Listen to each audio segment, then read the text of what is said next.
We are back. On est de retour affûtés comme jamais. Bonjour à toutes et tous. Vous êtes dans J-2, le premier J-2 de cette année 2024. Et d'ailleurs, on vous souhaite à tous une très bonne année 2024 et bien sûr en ciel et marine. Petit point billetterie pour commencer ce J-2 avec le match qui arrive face au Stade Malherbe-Caen. Plus de 19 000 places ont été vendues. Il reste encore des places à 12 € notamment. Donc allez-y les amis, précipitez-vous sur la billetterie du HAC. Pour le match qui arrive en Ligue 1, le premier de cette année 2024, ce sera face à l'Olympique Lyonnais et on peut déjà vous le dire, ce sera un nouveau guichet fermé. Merci à vous, merci pour cet engouement que vous montrez pour les ciels et marines. Et puis dernier petit point billetterie, courant de la semaine prochaine, les places pour Rennes, notamment Montpellier, Toulouse en achat unique seront disponibles. Voilà, vous avez les toutes dernières infos billetterie. Et nous, on va partir du côté du vestiaire de l'effectif professionnel pour découvrir et annoncer le joueur du mois. On y est les amis, présent au cœur du réacteur ciel et marine dans le vestiaire du groupe professionnel.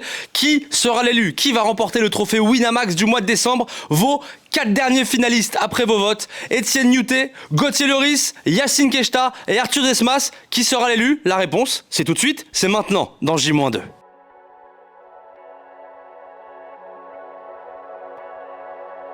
Every single day I feel it. Every single day I feel the pressure. In the gym I gotta get my... Et on est donc avec Arthur Desmas. Arthur, c'est le deuxième, le trophée du meilleur joueur du mois de décembre. Félicitations et bien sûr au nom de tous les supporters ciel et marine qui ont voté pour toi et donc qui t'ont élu meilleur joueur Winamax du mois de décembre. Ta première réaction? D'abord, merci à tous les supporters d'avoir voté pour moi. C'est une fierté et on va essayer de continuer dans cette lancée. Arthur, juste, c'est aussi le travail de tout un groupe avec Nicolas Douchez, avec Mathieu Gorgelin, avec Mohamed Koné. C'est aussi leur récompense à eux, j'imagine. Oui, complètement. C'est le travail qu'on fait toute la semaine et avec Nico, avec Matt et avec Momo, c'est aussi tout le groupe qu'il faut récompenser. Donc voilà, merci à tous.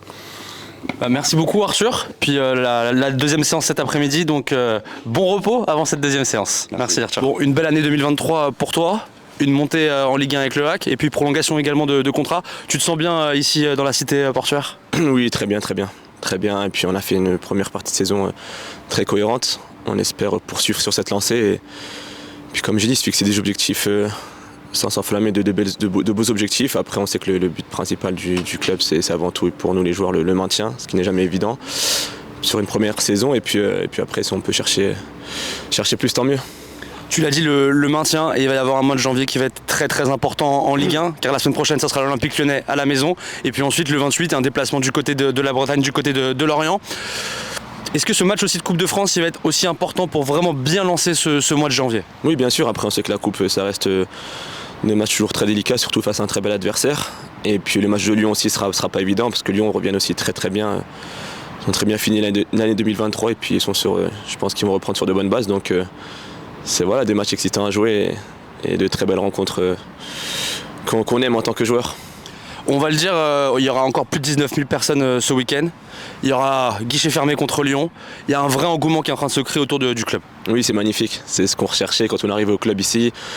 Et pas tout cet engouement. Et puis là, du coup, ce qu'on a réussi à créer, c'est exceptionnel. Et puis les supporters jouent bien le jeu, ils nous encouragent, ils nous poussent.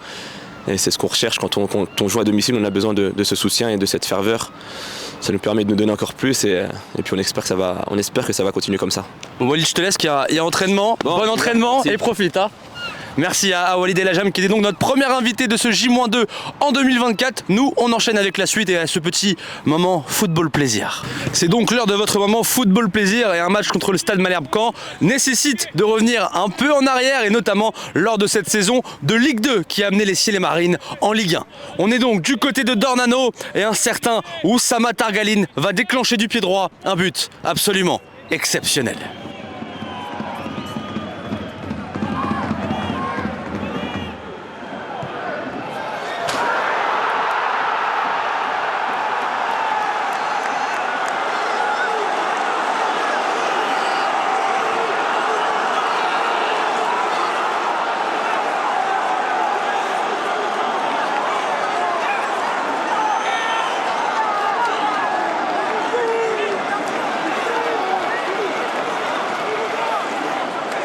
Au programme donc ce week-end un match si spécial, un match de Coupe de France, un 32e de finale et le HAC va recevoir le Stade Malherbe-Caen avec un stade qui sera bien rempli. Les amis, votre programme conférence de presse du jour et vous retrouverez Mathieu Gorgelin avec le coach Lucas Elsner.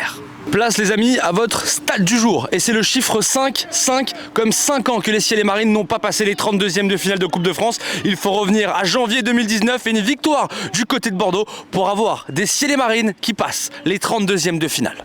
C'est l'heure les amis de conclure ce premier J-2 de l'année 2024. Une petite dernière information, les féminines joueront mercredi 18h30 face aux Girondins de Bordeaux et elles seront amenées par Inès Benyaya, meilleure joueuse D1 Arkema devant Eugénie Le Sommer, excusez du peu.